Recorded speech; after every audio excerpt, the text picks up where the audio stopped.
It's the Phoenix, Arizona weather discussion for Thursday, the 1st of October. I'm Michael Groff.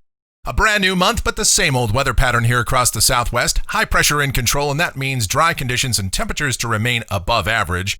But since we are in October, we're just counting the days. It's not really a question of if, but when will the heat break? Let's dive in and talk about it. Yesterday afternoon, we hit 105 degrees officially at Sky Harbor. That's just 2 degrees shy of the record. The morning low was 77, the normal high 95, the normal low 72. And since we wrapped up the month of September, we can officially say it now. It was the third warmest September overall here, with a mean temperature of 91.5 and, of course, no rain, so it tied for the driest. And as we look outside right now, here at 8:10 a.m., clear sky out there, pretty good visibility, looking at 79 degrees. At Sky Harbor, dew points at 32, relative humidity 18%, the winds are light, and the barometer is rising. Temperatures around the area right now, 59 the cool spot at Fort McDowell, 63 in Buckeye, 67 at Goldfield. A few spots around the metro are in the 60s, but most locations are in the 70s to about 80. The upper air look, and it's kind of the same old situation. We've got a big long wave trough in the east. It feels like fall there. Out here in the west, a 594 ridge centered over the Great Basin, and that's the dominant weather feature for us and will remain so for a while. As we check out the watch warning map, of course, it is that time of the year to see those frost and freeze advisories over the central and northern plain states. We have wind advisories up there as well. Otherwise, most of the nation is fairly quiet. Convective outlook very quiet as well. No organized severe weather across the country.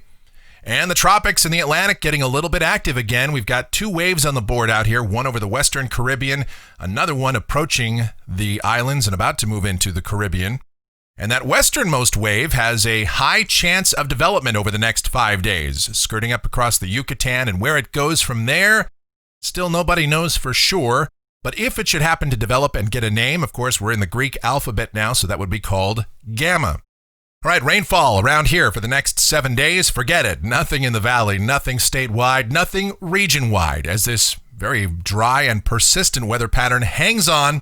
We'll detail it as we dive into modeling. Here we go, the GFS, the 06Z run valid at 2 o'clock this afternoon.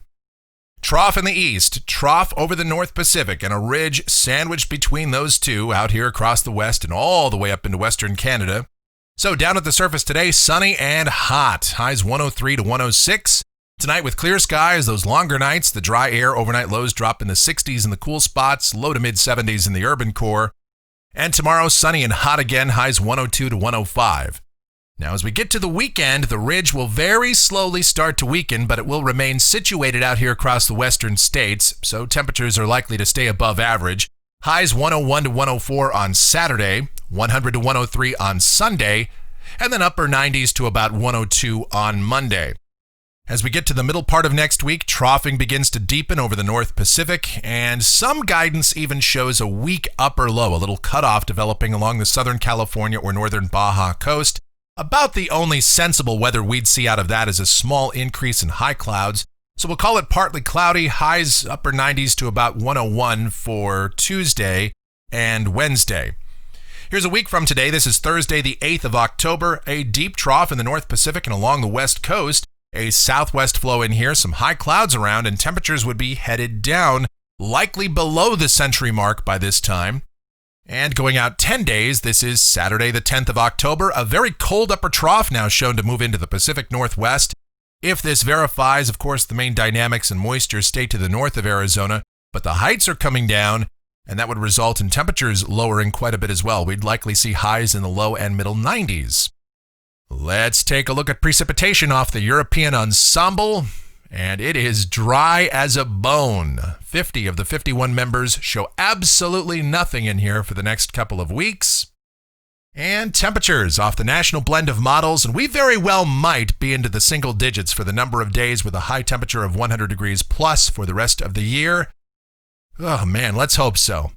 And that's going to do it for the Phoenix, Arizona weather discussion for today. My next video back here tomorrow morning. If you enjoy these videos, be sure to subscribe, like, share, and click that notification bell so that whenever a brand new video is posted, you'll get the notice.